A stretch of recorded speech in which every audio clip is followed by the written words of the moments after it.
Witam serdecznie, moi drodzy. Zrobiliśmy to. Zrobiliśmy to jako Polacy.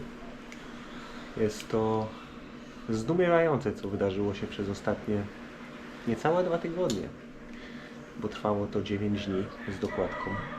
A mianowicie wiecie, o czym mówię. O live streamie charytatywnym wspierającym Fundację Cancer Fighters w Polsce, który zebrał rekordową ilość gotówki. Jest to rekord Guinnessa. Na ten moment, jak to nagrywam, jest bodajże 280 milionów, czyli już w tym momencie jest przebity rekord WOŚP-u, a jeszcze nie wystartowały licytacje. Rosie. Nie wiem, ilu z Was, moi drodzy widzowie, bo to jest trochę inna kategoria wiekowa, miało okazję śledzić to na bieżąco. Ja nie ukrywam, od pierwszego dnia śledziłem na bieżąco to, co się tam działo. Wiecie, mam tą różnicę czasową. No ale jak pracowałem w trakcie dnia, to cały czas ze słuchawką, cały czas słuchałem. Przed snem ze słuchawką, od rana ze słuchawką. Było to po prostu niesamowite. Co warto nadmienić, to nie jest tak, że akcja się skończyła i ludzie przestali chorować na raka. Dalej można wspierać całą tą inicjatywę i warto ją wspierać, żeby ulżyć wszystkim tym ludziom. A szczególnie tym najmłodszym, bo to jest coś, czego nigdy nie zrozumiem, jak takie młode osoby muszą się zderzać z tak poważnymi problemami, gdzie one jeszcze w swoim życiu generalnie nie miały co napsuć. Nie miały może styczności ani z alkoholem, ani z papierosami, ani z jakąś ogromną ilością niezdrowej żywności, z jakimiś falami, ze wszystkim tym, co niby przyspiesza, jeżeli chodzi o nowotwory. A mimo wszystko są wystawione na tą wielką próbę. Jestem niesamowicie podbudowany faktem, że cała akcja przebiegła apolitycznie.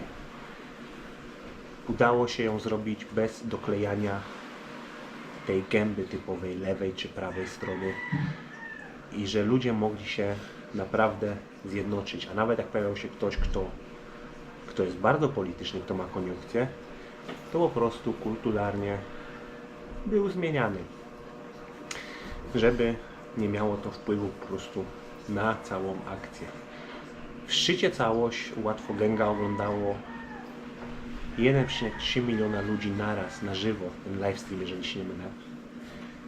I to też jest rekord polski. Jak zacząłem to analizować sobie w głowie, nie jesteśmy wcale wielkim narodem. Ludzi mówiących po polsku, posługujących się polskim, niech i będzie, że jakimś cudem 40 milionów, zaokrąglamy to w górę. I tak niewielka populacja była w stanie pobić MrBeasta, który ze wszystkimi największymi influencerami angielskojęzycznymi na świecie nie był w stanie zebrać więcej. Jak chcemy, to potrafimy. Zobaczymy, jaki będzie efekt końcowy tej historii. Od samego początku, zapomniałem o tym nadmienić, gdzieś tutaj w tym filmie pojawi się kod QR odsyłający do zbiórki, bo pieniądze w dalszym ciągu są zbierane. W opisie pod filmem pojawi się link do skarbonki, też na ten cel. Jeżeli nie wiedzieliście o tej akcji, chociaż nie wiem, jak można o niej nie wiedzieć, trzeba było żyć pod kamieniem, to warto wejść, zapoznać się z tym i wspomóc, bo jest to naprawdę piękna inicjatywa, która przywraca wiarę. Nie można powiedzieć, że w ludzkość, bo to nie cała ludzkość, to my Polacy po prostu. No i to młode pokolenie. Jestem niesamowicie podbudowany tym młodym pokoleniem, bo całą akcję początkowały 2 osoby. Łatwogang, influencer, wiedziałem o jego istnieniu, moi starsi widzowie mogą nie wiedzieć. No i BDOS, który nagrał całą tą piosenkę, ten diss na raka, od którego wszystko się zaczęło. Nie jestem fanem BDS-a, nie słuchałem za bardzo jego kawałków, ale jest bardzo budujące to, w jaki sposób chłopaki dali się poznać na całym tym streamie. Jakie wartości sobą reprezentowali, bo są to ludzie z ogromnymi zasięgami i są to ludzie, którzy mają wpływ po prostu na kolejne pokolenia naszych rodaków w Polsce. Jest to po prostu niesamowite, jak oni to zrobili, jak po całej akcji wystosowali komunikat, że oni nie chcą żadnych orderów, chociaż już były takie propozycje, że oni nie chcą się pojawiać w mediach, bo to nie o to chodzi, żeby oni coś na tym zyskiwali, jakąkolwiek popularność, że mieli jakiekolwiek korzyści. Wiadomo, po tym co oni zrobili, na pewno maile mają zawalone propozycjami współpracy. Też się do tego odnieśli, że przedłużyli wszystkie współprace, które mieli przed akcją i nie przyjmują żadnych nowych, bo nie chcą, żeby ktokolwiek mógł chociaż pomyśleć, że dało im to jakieś korzyści finansowe, że zrobili to z innych pobudek niż po prostu z dobrego serca. Myślę, że coś się skończyło. Coś się skończyło i coś się zacznie. Nie będę tego mówił, wiecie o co chodzi, nie chcę polaryzować, ale inne zbiórki w Polsce nie są tak transparentne. Nie wiadomo, na co te pieniądze idą. A tutaj sposób, w jaki było to zrobione, po prostu wow, chapeau bas. Gratulacje i podziękowania dla wszystkich, którzy byli częścią tego wspaniałego doświadczenia.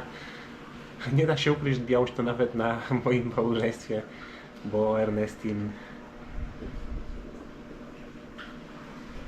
komentowała: co ty tam oglądasz cały czas? No bo naprawdę poświęcałem na to sporo czasu. Ale był to content po prostu najwyższych lotów. To, co tam się działo na tym livestreamie, to było coś niesamowitego. Jacy ludzie tam przychodzili, jaka tam była rotacja. No i z jakim nastawieniem? Było naprawdę niewiele osób, po których dało się wyczuć, że przyszły tam tylko i wyłącznie po to, żeby budować sobie pozytywny PR, żeby się wybielać. Mam wrażenie, że po prostu ludzie naprawdę chcieli pomóc. Że naprawdę chcieli pomóc po prostu z dobrego serca, wykorzystać swoją popularność i popchnąć to dalej. A efekt, jaki mamy, przeszedł najśmielsze oczekiwania. Tak jak wspominam, cała akcja się nie kończy. O, muszę sprawdzić, czy bateria jeszcze jest.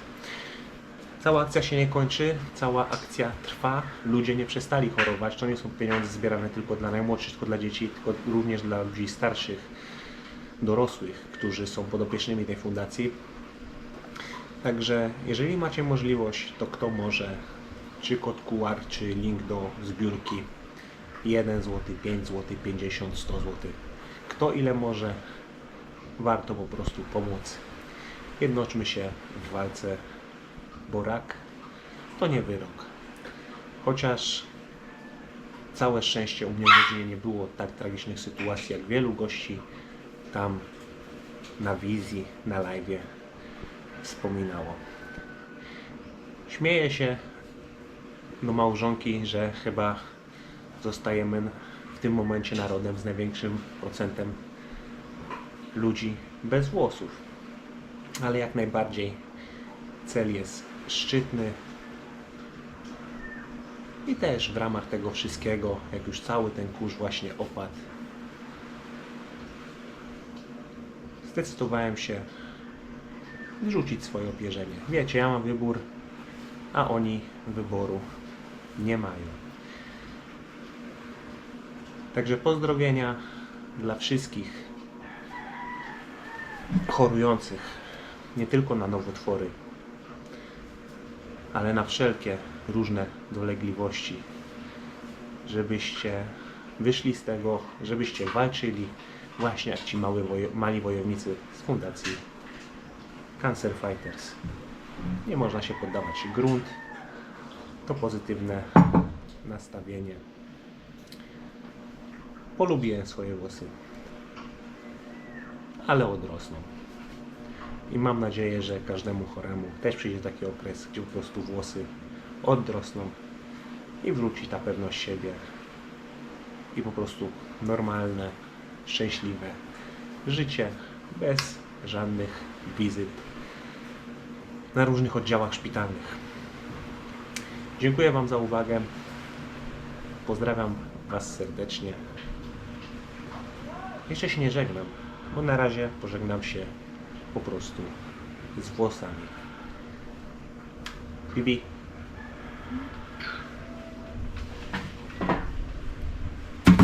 Drinking my coffee still.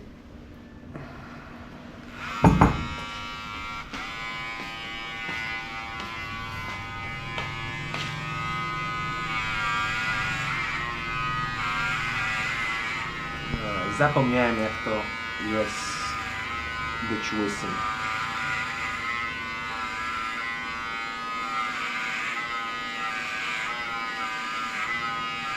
I'm used to this. Ernesty, mówisz, też się przyzwyczaiła.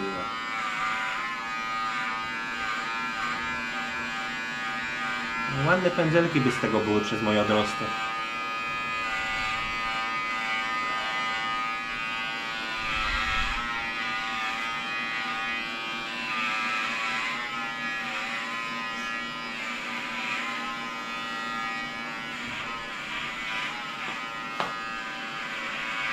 Is it painful?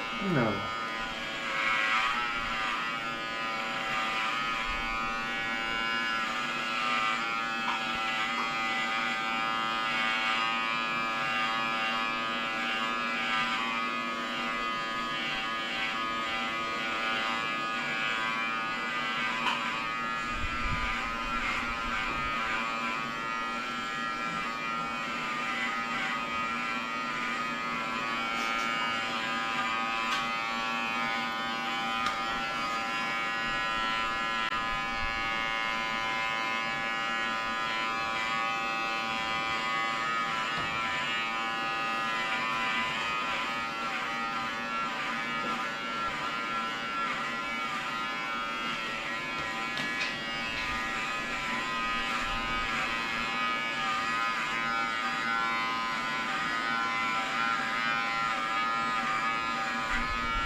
It's not injured here?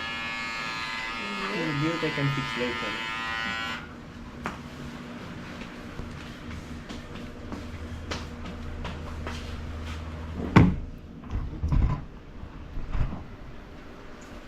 Jak żona na mnie spojrzała i na moją łysą głowę.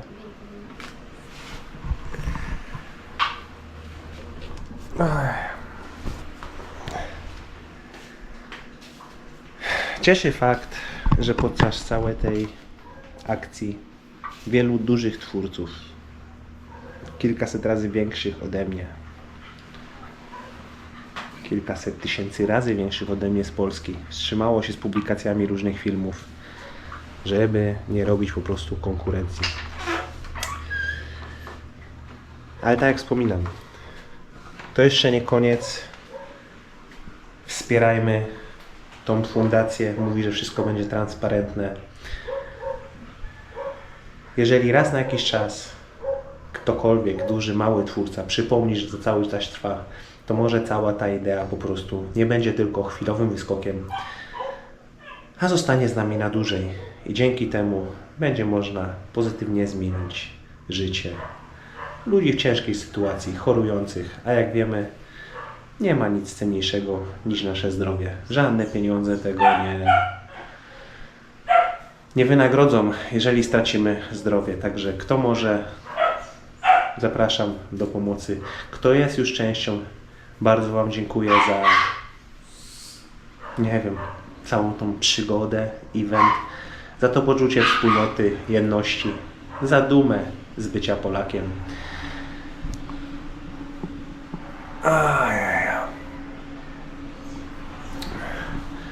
Znowu stylówka na bandziora. No nic. Pozdrawiam Was serdecznie. Piszcie mi w komentarzu, jeżeli oglądaliście cały stream, który moment był dla Was najciekawszy? Który był przełomowy? Mi się na przykład od samego początku, oglądałem na początku już, podobało jak wpadały te pierwsze duże kwoty powyżej 10 tysięcy złotych od jednorazowej osoby. Potem koncert Szpaka, myślę, że będzie to ikoniczne, który zapowiedział się na 3 miliony. A potem to już był jeden wielki chaos, ale było fantastycznie. Cały przekrój. Od Golec Orkiestra, Vito Bambino, Sana, Tede, Grubson. Naprawdę wspaniały czas polskiego internetu.